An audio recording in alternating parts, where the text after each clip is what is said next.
Saudações a todos e todas, eu sou Vinícius Fernandes e estou aqui hoje para que a gente possa conversar um pouquinho sobre a história da cidade de São João de Meriti. Antes de tudo, é importante só frisar que esse vídeo aqui ele é um recorte de um capítulo que eu escrevi para um livro chamado A Baixada Fluminense e Suas Cidades, uma contribuição para a pesquisa e o ensino de história da região. Isso parte de um grande projeto daqui da Universidade Rural, do CEDIM, e também está circulando aí em formato digital, beleza? Então aqui a ideia é que a gente possa conversar um pouquinho sobre o que está escrito lá, sobre o que a gente trouxe de aspectos relevantes da história do município, né, a partir de uma pesquisa que se desenvolveu ao longo de 2 anos. E também objetiva divulgar melhor, né, o conhecimento sobre a história da Baixada Fluminense, para que os professores possam utilizar em sala de aula e tudo mais. E o segundo ponto, que para mim é bastante pessoal, é que para mim foi um prazer, de fato, pesquisar sobre a cidade onde eu nasci, cresci, também tive a oportunidade de trabalhar, né, nas salas de aulas em São João e conhecer mais aspectos dessa história que eu não tive a oportunidade de conhecer enquanto estudante, enquanto professor em início de carreira, e até bem recentemente eu desconhecia uma série de aspectos da história dessa cidade.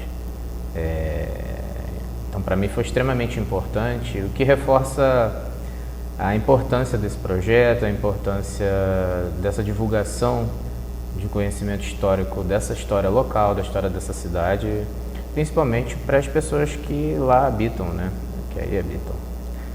Então, acho que é isso, né? Sem mais delongas, vamos direto que é o que importa, e a gente começa falando um pouquinho sobre o que é São João hoje, né? Uma realidade que muitos moradores conhecem, uma realidade que a maioria da população ela identifica, mas que tem aí a questão de, quando a gente fala, né, quando a gente apresenta os dados, a coisa fica um pouco mais clara e a gente tem mais consciência sobre as coisas, né?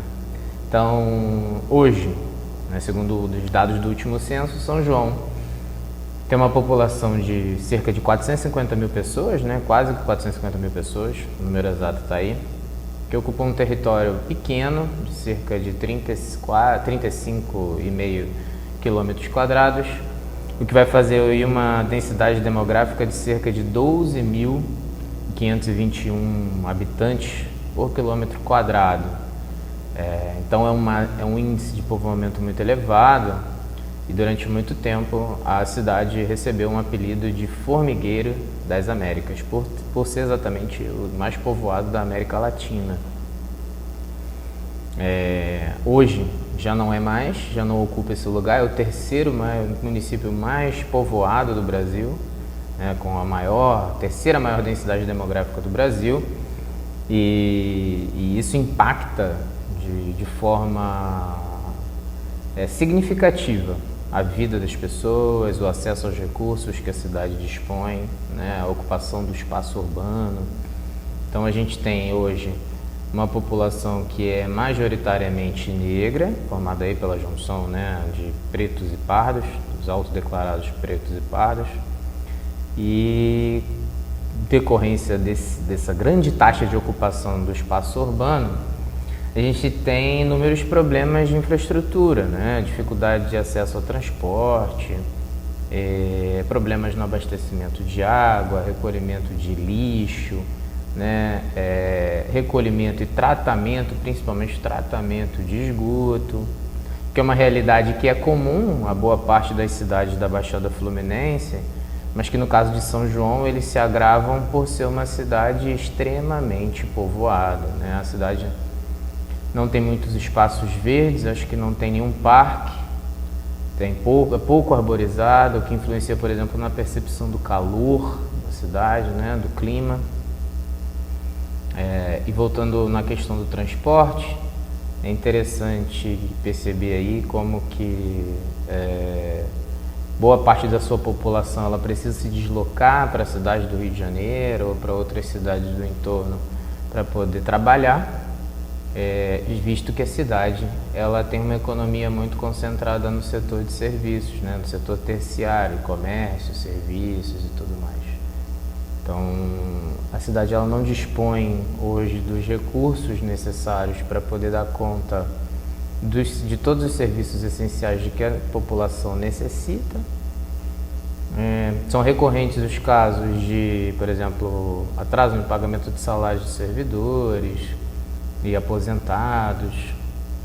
A gente pode ver nos noticiários com muita facilidade, não preciso ficar nem elucidando aqui, né? Então, o mote, a partir desse diagnóstico do que é a realidade do município hoje, o mote da pesquisa foi muito esse, assim, entender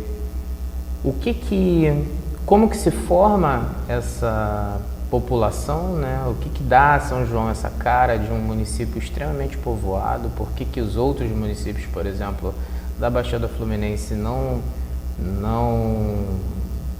apresentam o mesmo perfil, e ao mesmo tempo como que a população ela vai lidar com os problemas advindos disso aí, né? Eu acho que a grande linha de entendimento da história da cidade passa por isso, né? Então é uma cidade que a gente vai ver mais à frente, ao longo dos anos ela se forma dessa forma, desse jeito, extremamente povoado, uma população bem grande para um território diminuto, e isso traz uma série de questões, né, para a população que aqui vive. Isso implica na percepção política, isso implica nas organizações populares, na maneira como que a população vai fazer frente a esses desafios, né? Então, acho que esse grande salto que a cidade dá, a gente vai ver mais à frente, é a metade do século XX, ali, quando a cidade também se emancipa, é o grande momento assim, que vai determinar um pouco os rumos do município. É claro que aqui esse espaço, né, antes do século XX, ele já era habitado, muito bem antes, e a gente está aqui no artigo, no capítulo, a gente optou por fazer esse recorte mais amplo, de voltar a um período anterior, né, ao início da ocupação desse território, para daí fazer um grande panorama, um grande desenvolvimento histórico, né? Uma linha de desenvolvimento histórico desde as origens, vamos dizer assim, né? Que esse território que é aí hoje São João não foi exatamente ao longo de toda a história desse mesmo jeito, mas a gente optou por trazer essa origem da cidade, tá? Então, inicialmente, como é de lugar comum, o território que hoje a gente chama de Brasil é ocupado por uma infinidade de povos indígenas, os povos que estavam na costa do território brasileiro são do tronco linguístico Tupi, e aqui no Rio de Janeiro a gente tem a presença, especialmente na Baixada Fluminense, de indígenas tupinambás. Eles estavam aqui nesse território, são os primeiros a terem contatos com os colonizadores portugueses.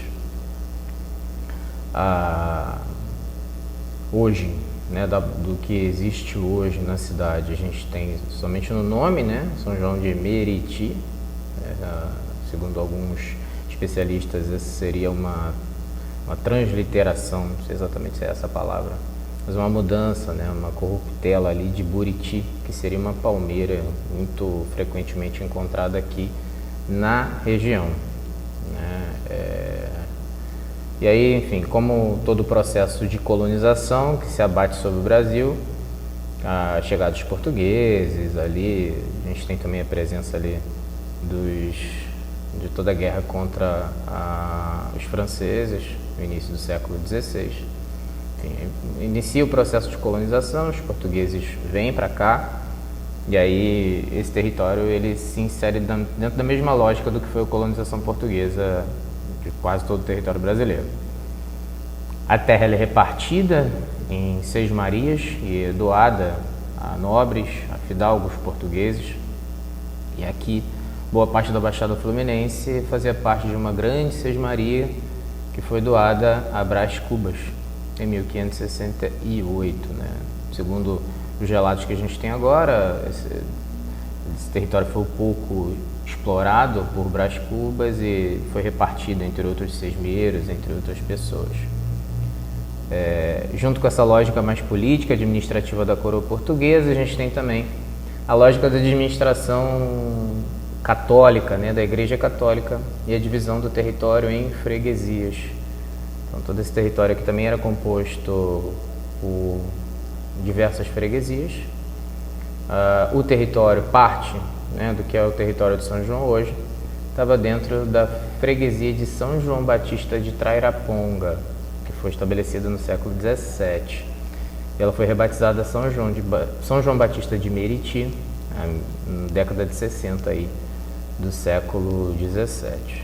Né? E seguindo nessa lógica da colonização, o que foi feito nesse território foi o estabelecimento de engenhos e de fazendas, né, para fabrico de açúcar e gêneros alimentícios, com a utilização de escravizados indígenas e africanos. E eu trouxe essa citação, né, do Gênesis Torres, num livro que é bem bacana, assim, bem interessante para a história da Baixada Fluminense, onde ele diz aí, porque eu achei interessante trazer por conta dos nomes. Né, uma das coisas bem bacanas da gente trabalhar em sala de aula é com os nomes de ruas.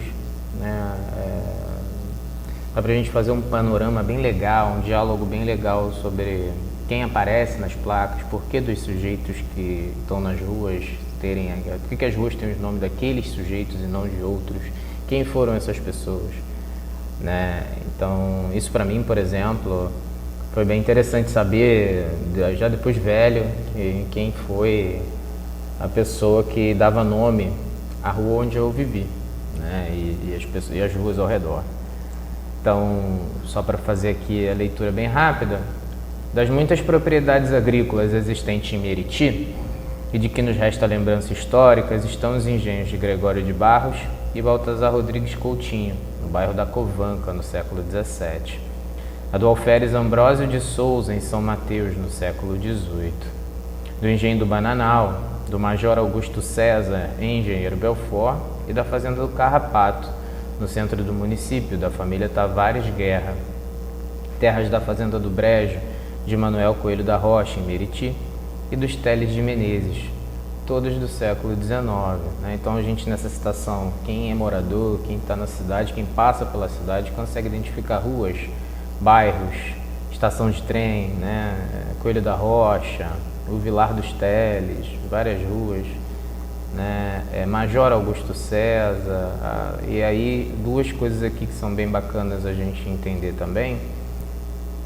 O bairro de São Mateus, né, que é onde ficava parte da fazenda São Mateus, que se estendia para o lado de onde hoje é Nilópolis, e também boa parte das ruas que hoje a gente tem o nome de Tavares Guerra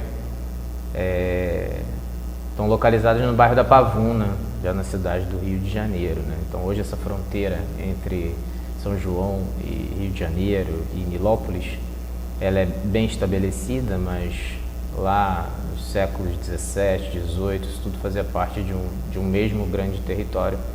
Assim como a gente vai ver mais à frente, que fazia parte desse grande território, parte do que hoje é Duque de Caxias.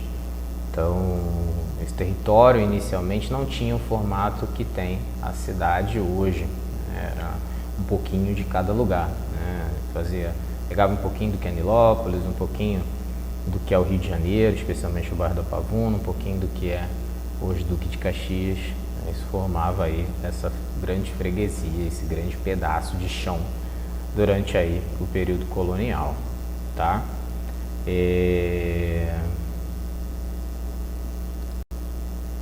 Bem, é nesse período também que se estabelece os primeiros núcleos de povoamento, ainda às margens do rio Meriti, onde ficou o atual centro, e é o limite com o bairro da Pavuna, e esse rio era utilizado também para o transporte de mercadorias, dos gêneros alimentícios, né, das mercadorias que eram produzidas nas fazendas da região. Todas elas utilizavam esse transporte fluvial, como era comum aí no período de colonização para poder ter acesso à Baía de Guanabara e ao Porto do Rio de Janeiro, para embarcar os produtos em direção ao mercado externo ou até para fazer outros tipos de navegação para outras áreas do próprio estado do Rio de Janeiro ou do Brasil, né? Então, também é importante destacar que se tem escravização, tem resistência, tem pessoas tentando sobreviver e resistir a esse sistema que foi implantado aqui.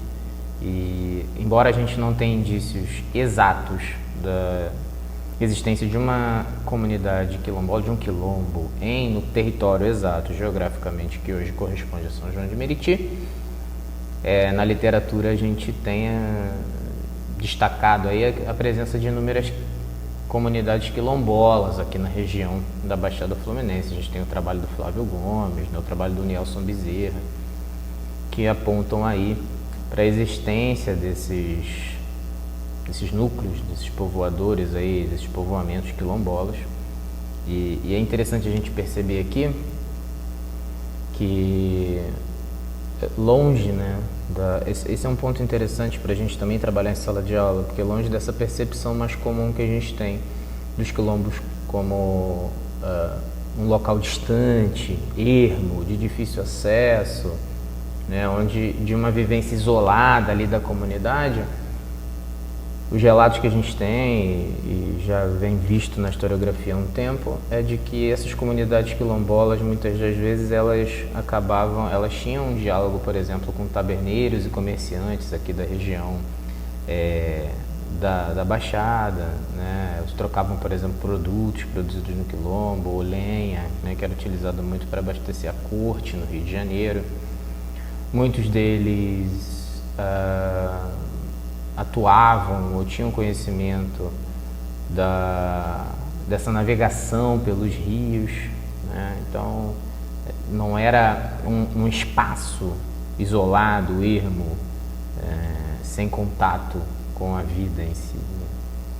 Então esse é um ponto interessante para a gente poder aprofundar melhor o conhecimento histórico do que foi a existência das comunidades quilombolas no Brasil, de modo geral, né?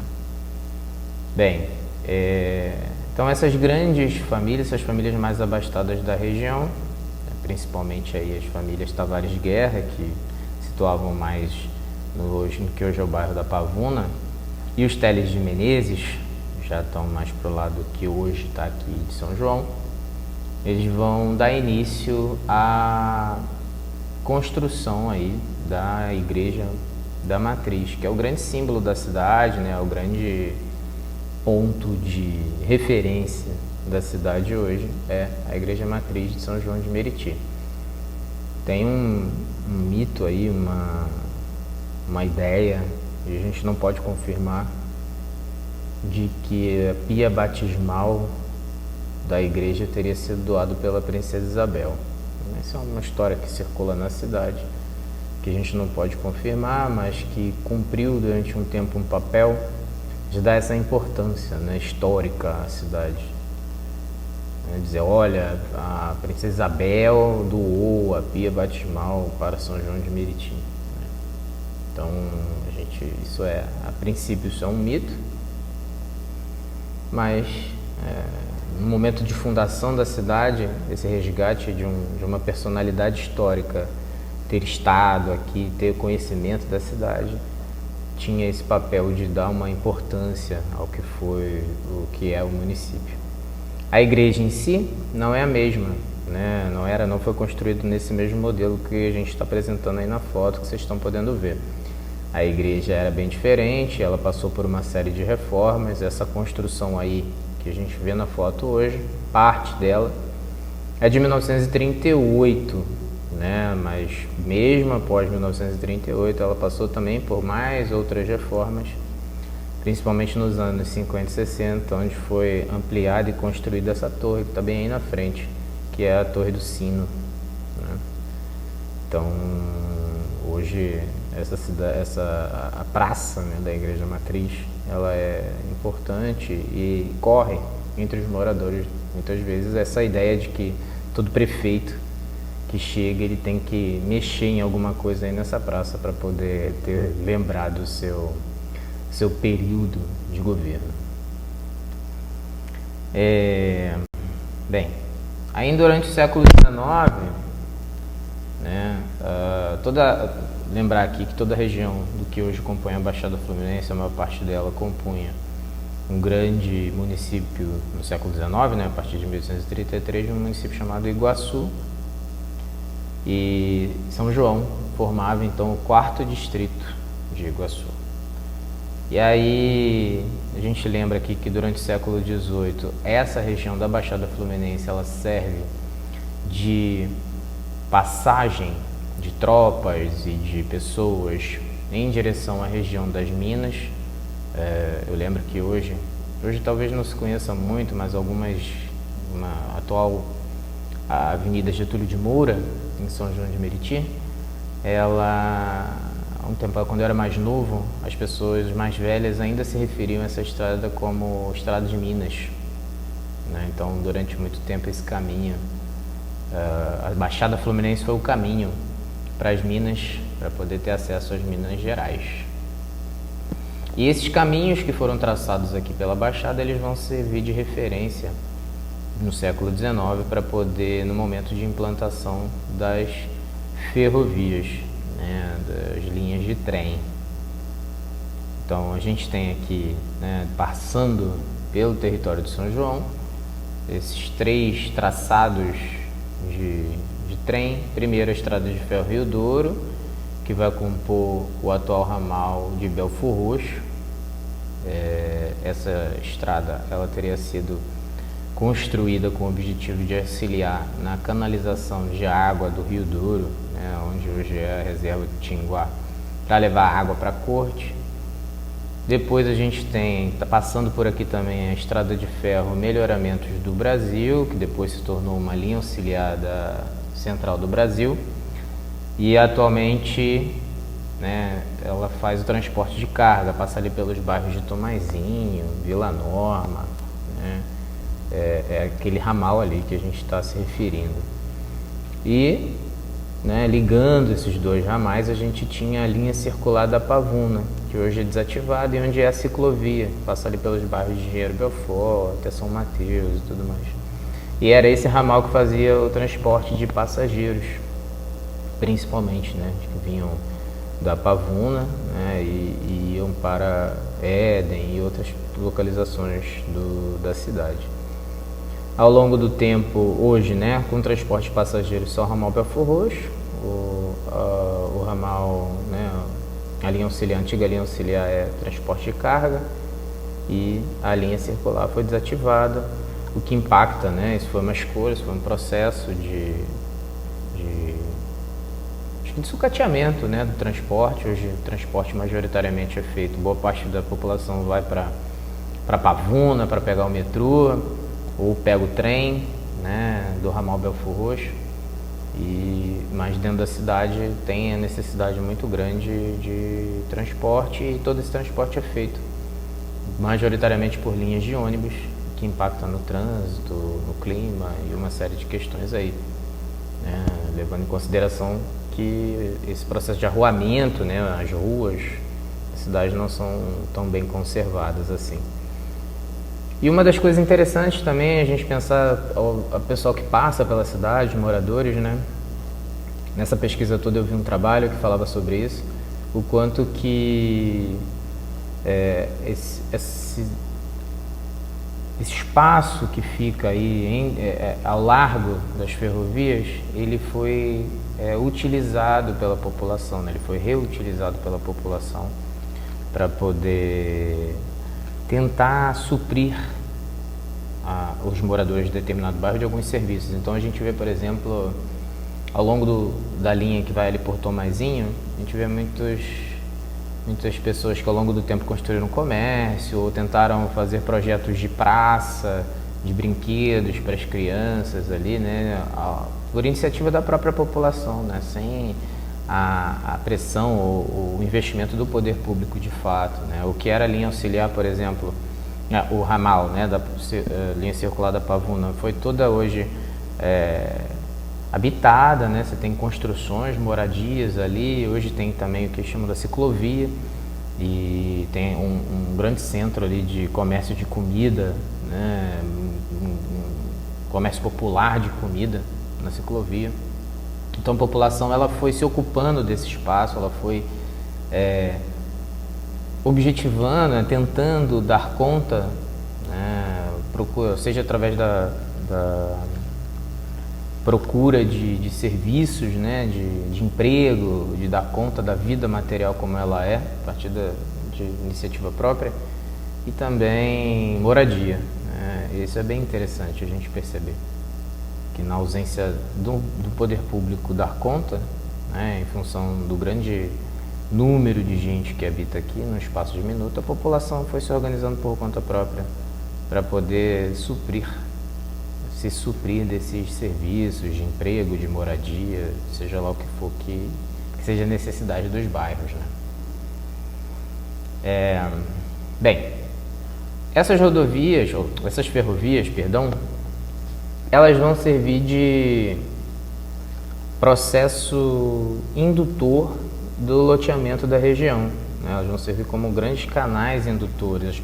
As áreas próximas às ferrovias, elas vão se valorizar e vão ser loteadas posteriormente, né? Junto com isso também, para poder, nesse processo de valorização das terras, ele também ocorre por conta de campanhas de saneamento que vão ocorrendo aqui na região da Baixada Fluminense.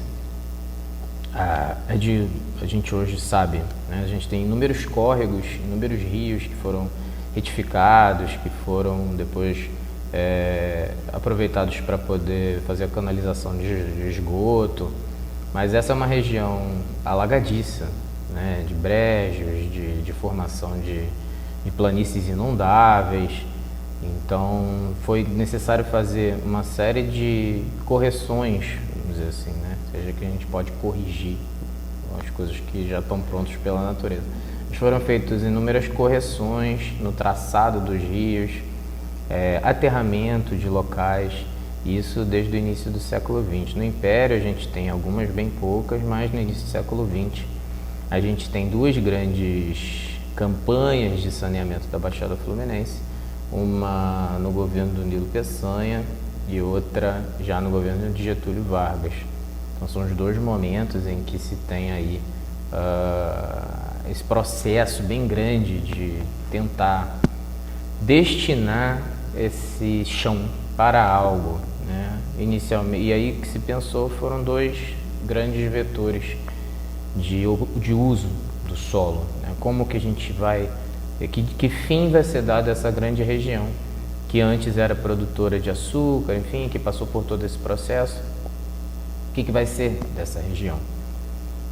Então se destinaram parte das terras para loteamento, para ocupação urbana, especialmente de trabalhadores e de moradias populares, e parte dela, notadamente as áreas mais distantes, né, das ferrovias, mais ao interior, a exceção no caso de mais distantes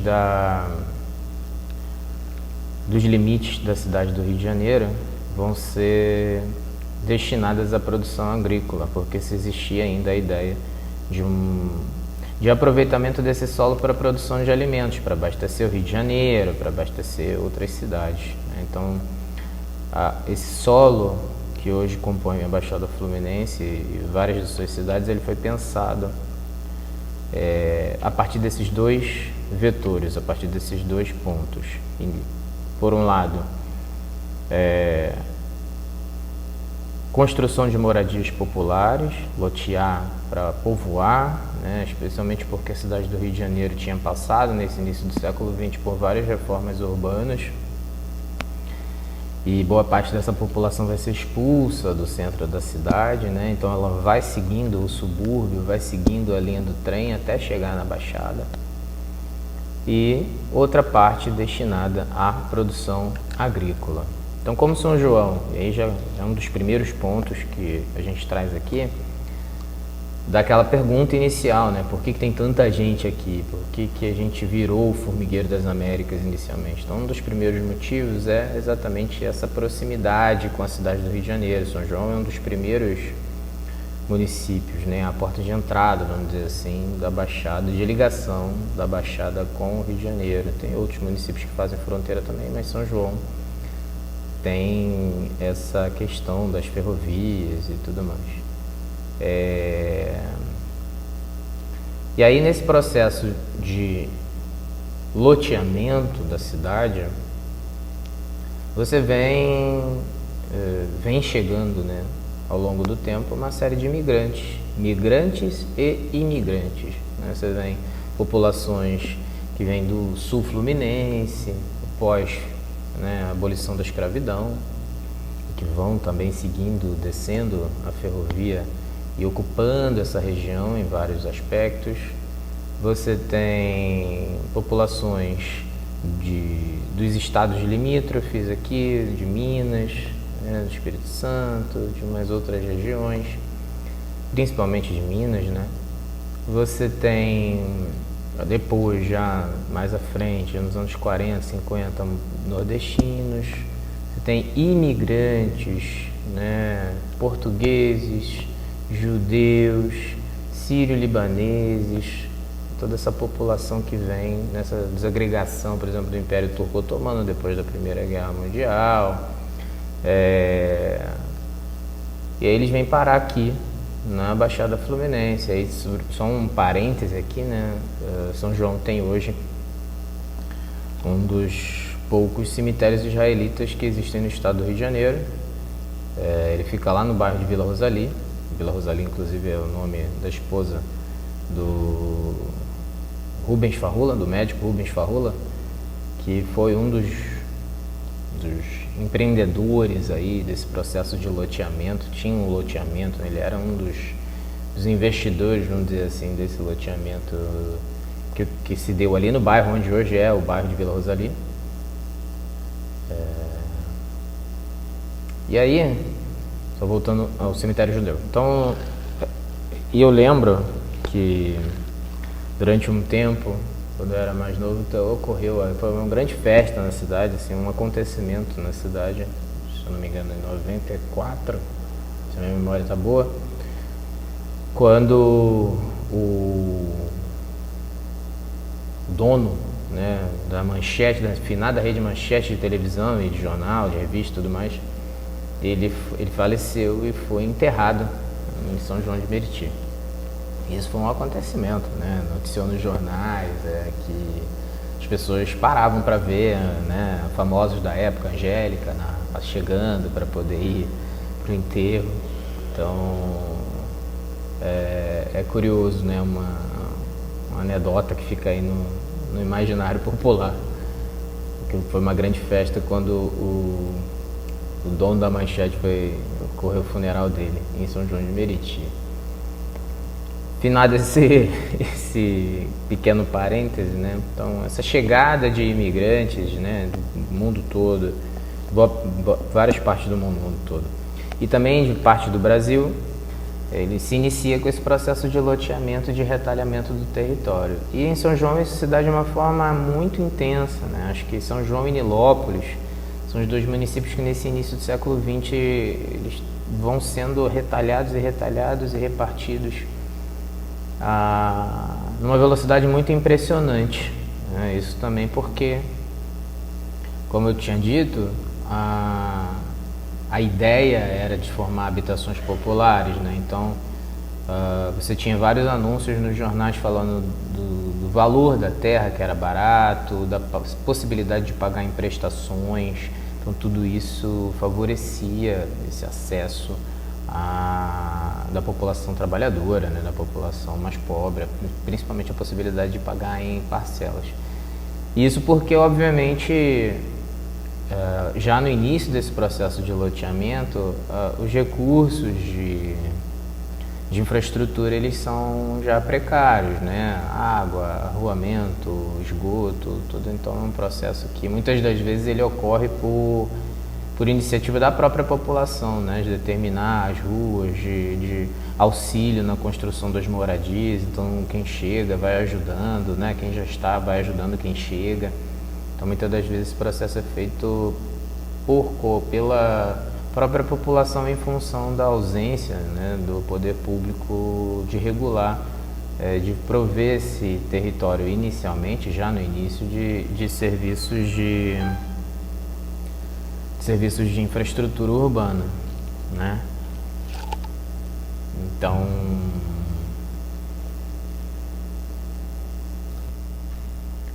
em função desse processo forte de loteamento, né, de ocupação urbana, que já começa no início do século XX, você tem algumas mudanças aí administrativas na região. Em 1924, né, uma parte do que formava aí o 4º distrito vai se separar e vai formar o 7º distrito, com o nome de Nilópolis. E em 1931, parte do que hoje compõe Caxias, né, que era chamado de o povoado de Meriti, fica onde hoje é o centro, ali perto da estação de Duque de Caxias. Esse núcleo ali também vai se separar do que era o 4º distrito que formava São João e vai formar o 8º distrito de Iguaçu, ou de Nova Iguaçu já, né, chamado Duque de Caxias. Então parte do que é o território que formava São João, de um lado vai para formar Nilópolis, do outro lado vai para formar Duque de Caxias, né? E aí essa ligação é interessante a gente perceber que são esses dois municípios aí que vão estar, esses dois distritos que depois vão virar municípios, que vão estar aí nas articulações junto com São João pela emancipação, né, pela autonomia da cidade que vai se dar nos anos 40. A possibilidade, né, com a emancipação, de um aumento de recursos, de um aumento de investimentos na localidade.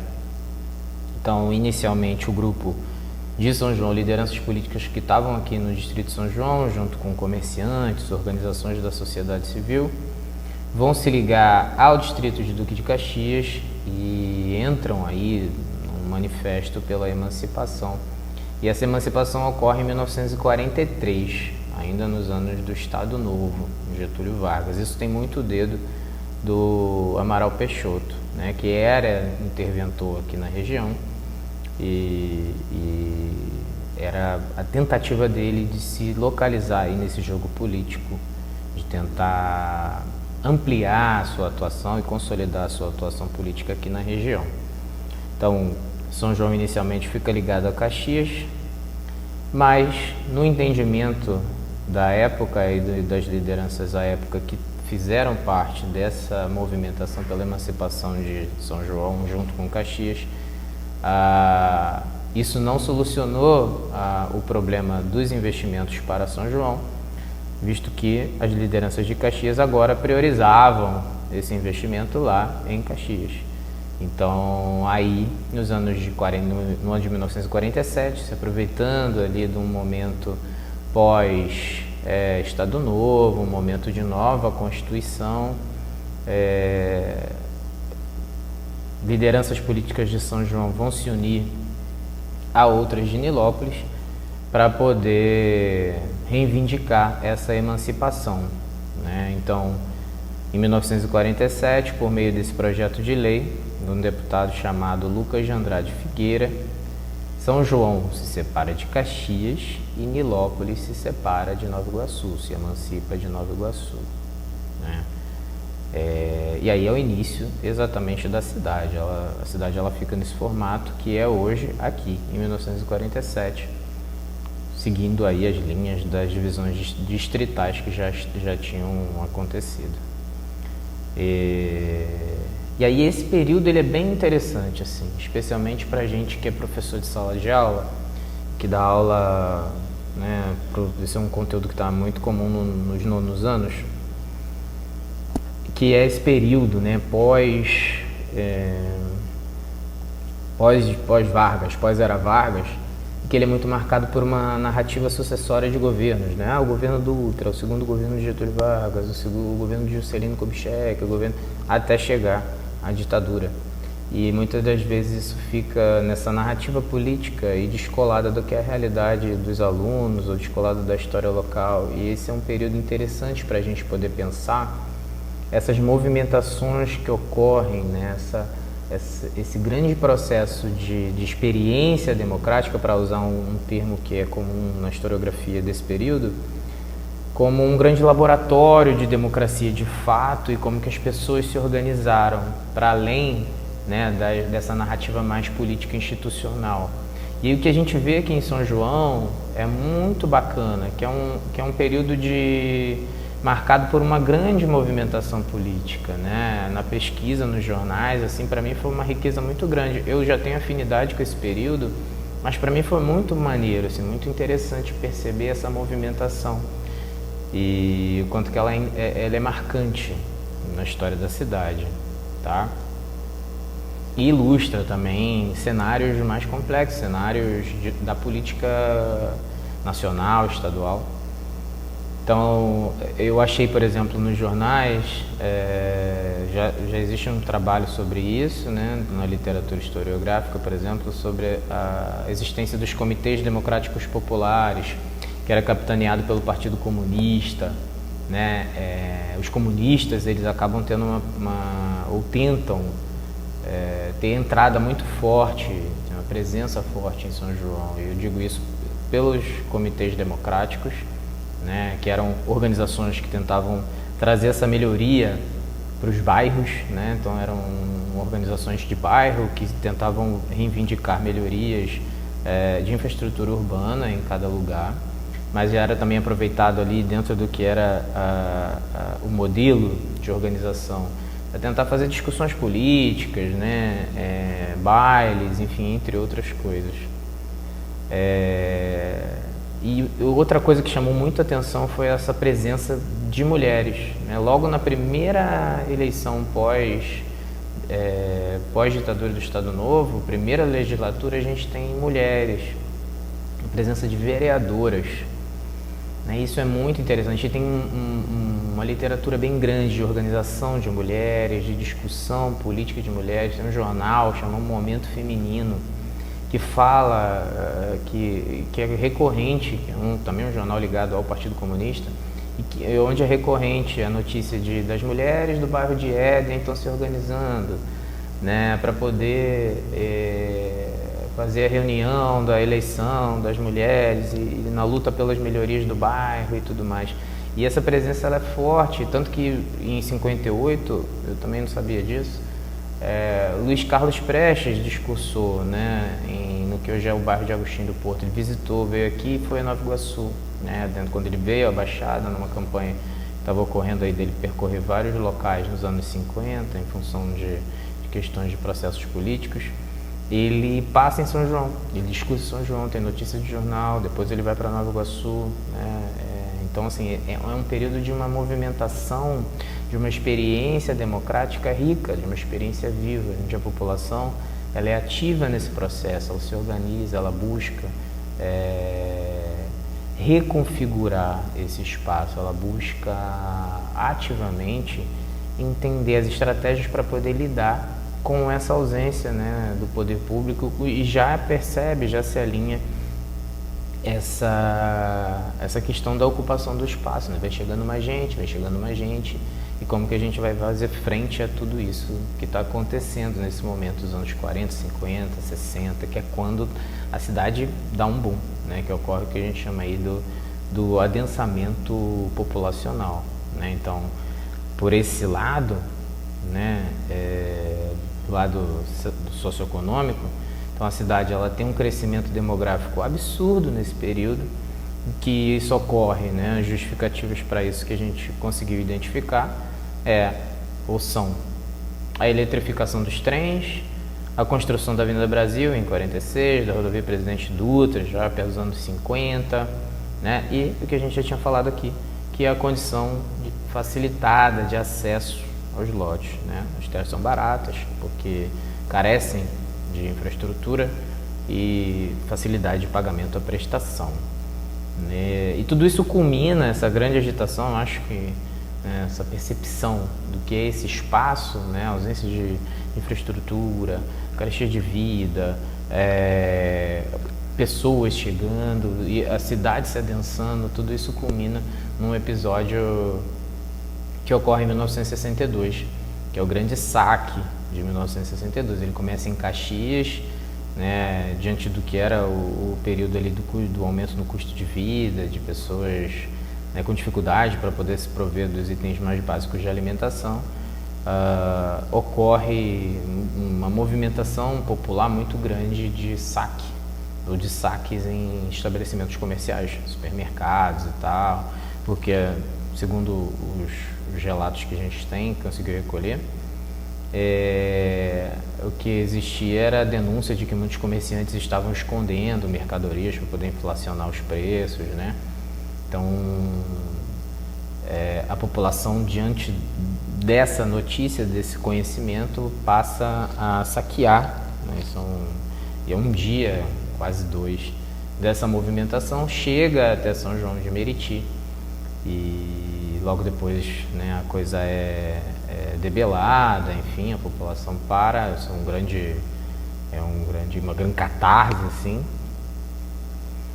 E é interessante a gente perceber por que eu trago isso, né? Que uma das respostas, né, o quanto que essa ausência do poder público e a pressão da população por melhorias que, né, gera essa grande catarse do Grande Saque de 62, que a resposta, uma das respostas disso vai ser, como diz o José Cláudio Alves, no livro de Barões do Extermínio, vai ser que muitos comerciantes eles vão começar a contratar seguranças privadas para os seus estabelecimentos, né, armar pessoas para dar conta dos seus estabelecimentos, o que dá aí início a esses grupos paramilitares que foram comuns aqui na Baixada Fluminense a partir dos anos 50, 60, chamados Esquadrões da Morte, né? Então, é interessante a gente entender essa movimentação e o quanto que ela fica presente aí na história da cidade.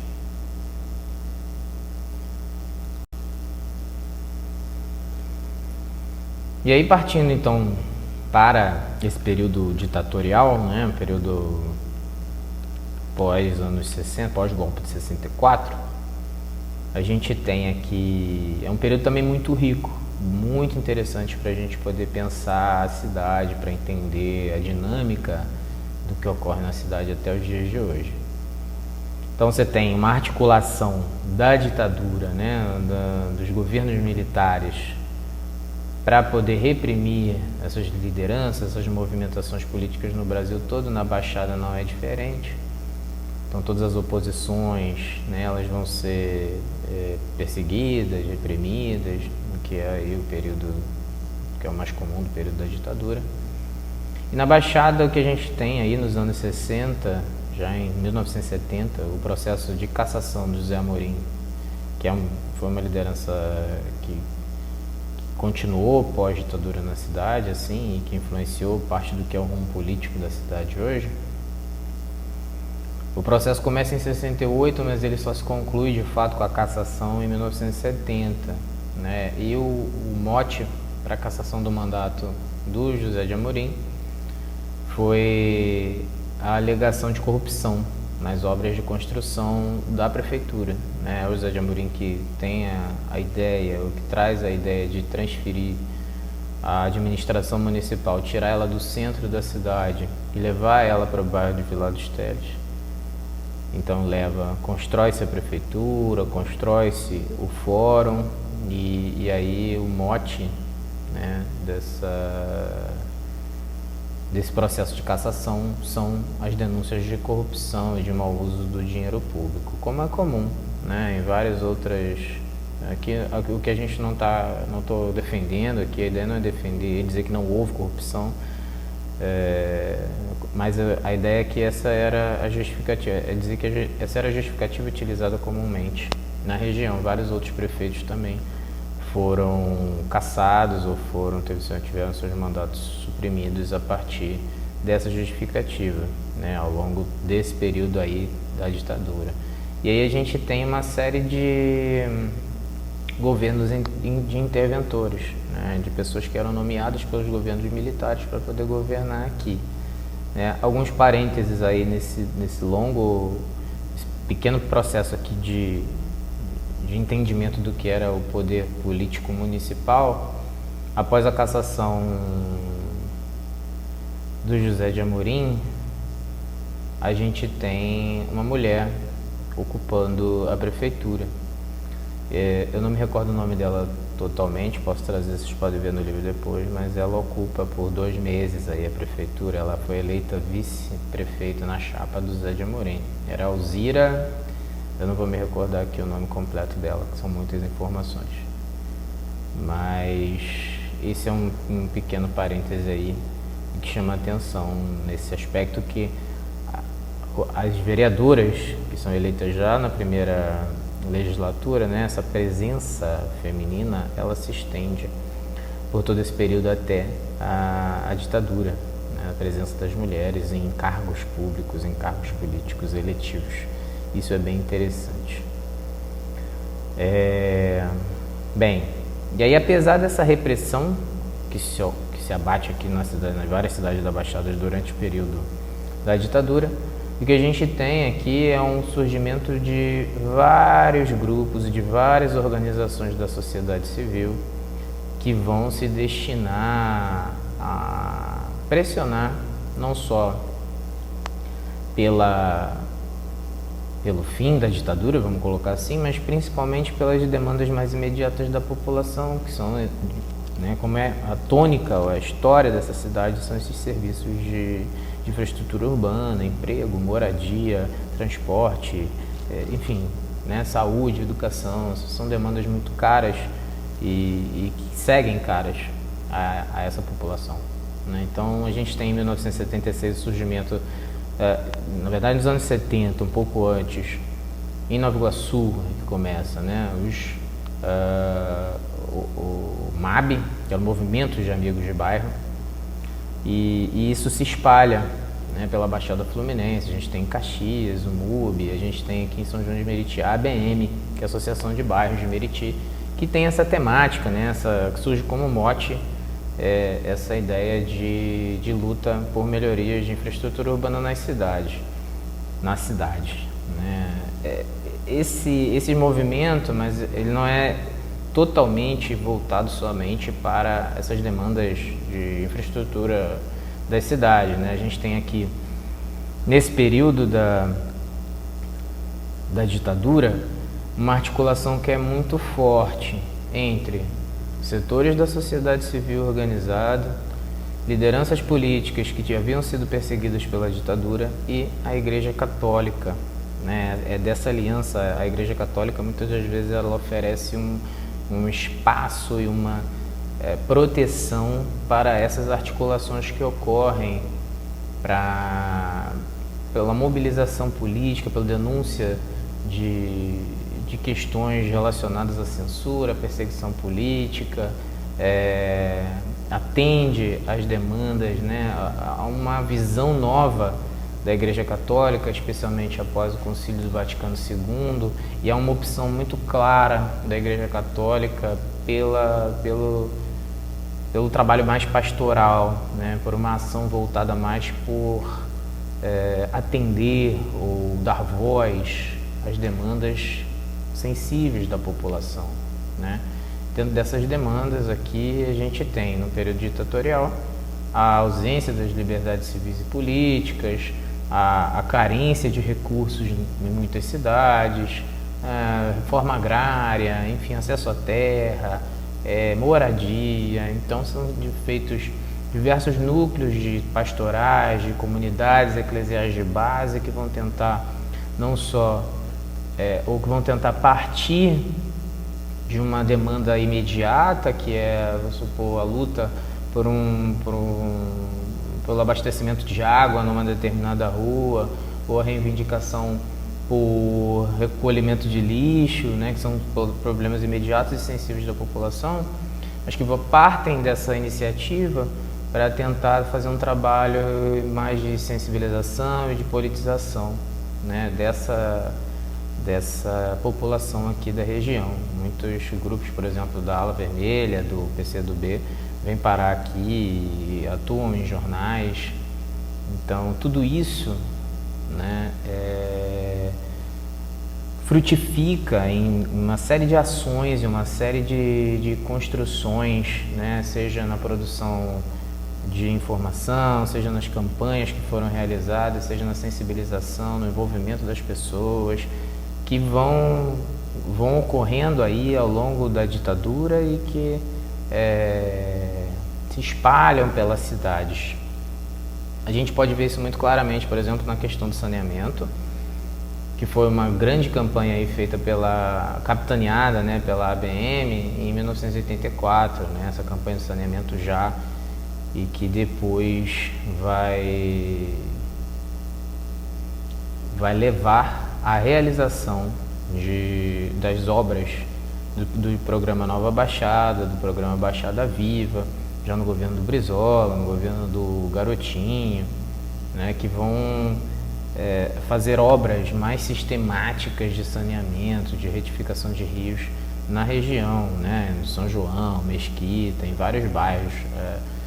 Um primeiro momento que você tem essa articulação das associações de moradores e de se pensar a Baixada Fluminense como uma grande região, que não adianta fazer uma obra aqui em São João se o rio que passa aqui em São João ele passa por outras cidades. Então, se a gente não pensa ou não entende essa região como uma grande, né, localidade, como ligada, os problemas de acesso ao saneamento, os problemas das enchentes não vão ser resolvidos, né? No caso, por exemplo, da enchente, teve em 1988, teve uma grande enchente aqui na cidade, e esses movimentos eles ganham muita força, né? Não só por essas articulações políticas, mas porque fazem essa estratégia de mutirão, né? São esses moradores, são essas associações de moradores que vão ajudar na limpeza, na reconstrução das casas da população que teve cuja água invadiu as casas, né? Teve sua casa invadida pelas águas. Então, essas estratégias, vamos construir uma casa ali, todo mundo se ajuda e tal. Essas estratégias de mutirão que se estabeleceram em vários pontos da Baixada, elas são extremamente importantes, tanto é que vão ser utilizadas até pelos prefeitos, né? No governo do Antônio de Carvalho, já nos anos 90, por exemplo, era comum que a prefeitura utilizasse da mão de obra da própria população da rua para poder dar ali pavimentação. A prefeitura oferecia o material, né, era tudo à base de concretagem, né, oferecia pedra, cimento e tudo, vinha com os caminhões e tal, alguns funcionários, mas a população metia a mão e fazia ali, né, a parte de concretar a rua, trabalhava junto com o poder público para poder concretar, dar algum tipo de pavimento à rua, né. Então, é uma estratégia, é uma ideia que ela surge da movimentação das pessoas, dos movimentos dos amigos de bairro, né? E a população, e a prefeitura logo depois ela se aproveita disso, né? Um dos prefeitos que vem depois se aproveita disso aí. E por outro lado, né, um grande exemplo também que a gente tem dessa movimentação que ocorre nos períodos de ditadura, no período, né, de repressão, aqui eu destaquei lá no início, né, a gente tem uma população majoritariamente negra.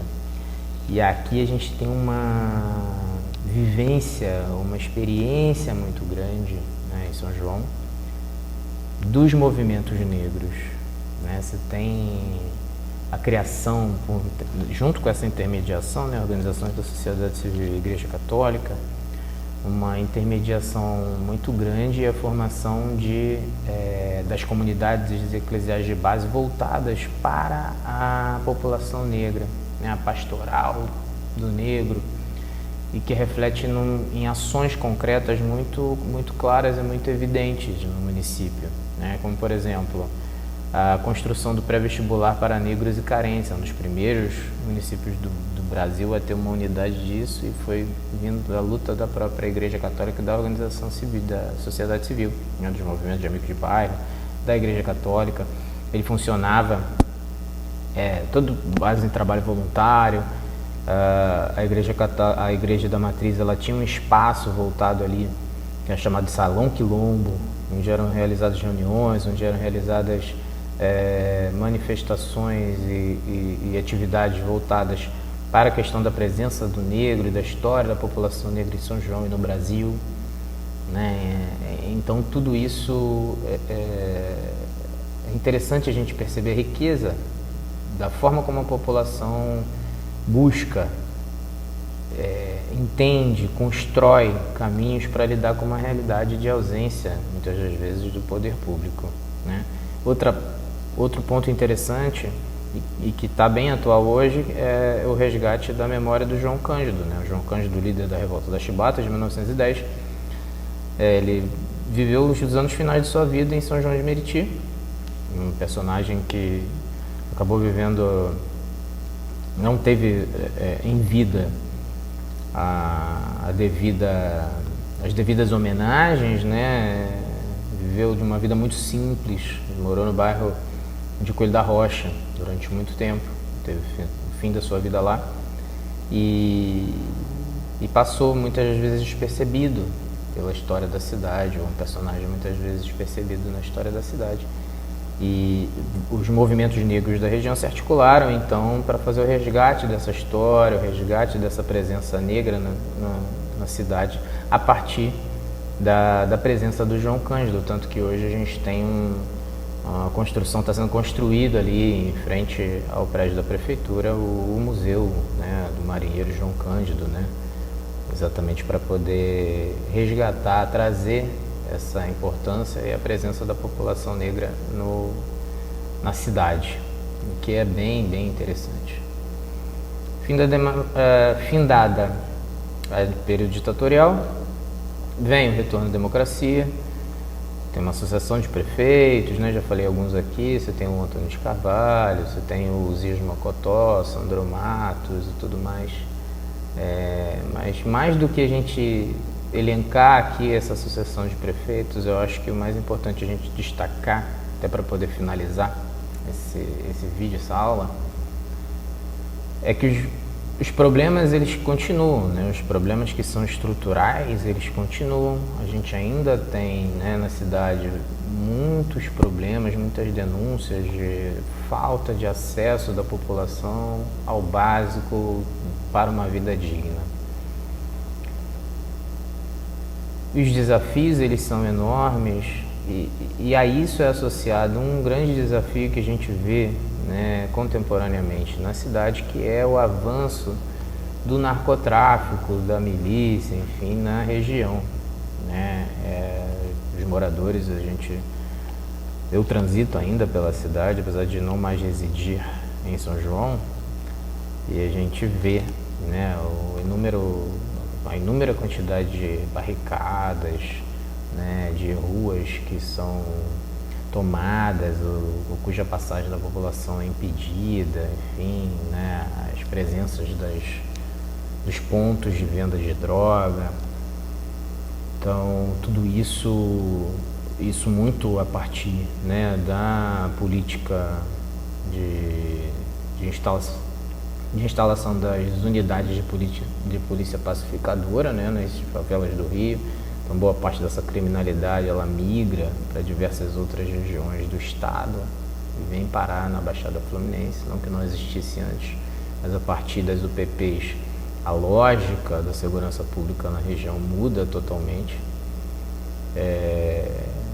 Então, além dos velhos problemas de infraestrutura urbana, a gente tem aí hoje, com muita força, o problema da segurança pública, e cuja solução passa ao largo da capacidade da cidade resolver sozinha, né? Então, fica aqui essa grande inquietação para saber como que a gente, ou como que a população que estratégias serão criadas, né, para que essa população enfrente esses novos desafios e lide ou tente superar os velhos problemas que estão marcados na história dessa cidade, né? A gente tem, para finalizar de fato aqui, uma pequena lista de referências ou de obras, acho que eu achei mais que tem um maior número de informações, né? A gente tem outras fontes bem separadas ou artigos sobre momentos específicos da história, mas esses trabalhos aqui, eles são que dão um panorama mais geral do que foi a história da cidade, ou do que é a história da cidade e dos principais problemas que ela vive. Eu destaco aqui, para quem trabalha em sala de aula, o trabalho da Luciana Neiva Moreira, que se chama Redescobrindo a Cidade de São João de Meriti, uma dissertação de mestrado em Arquitetura e Urbanismo, onde ela vai fazer esse trabalho bem bacana de resgate dos nomes dos lugares, das ruas, a partir das construções, a partir, né, desse olhar das casas, das ruas, dos nomes.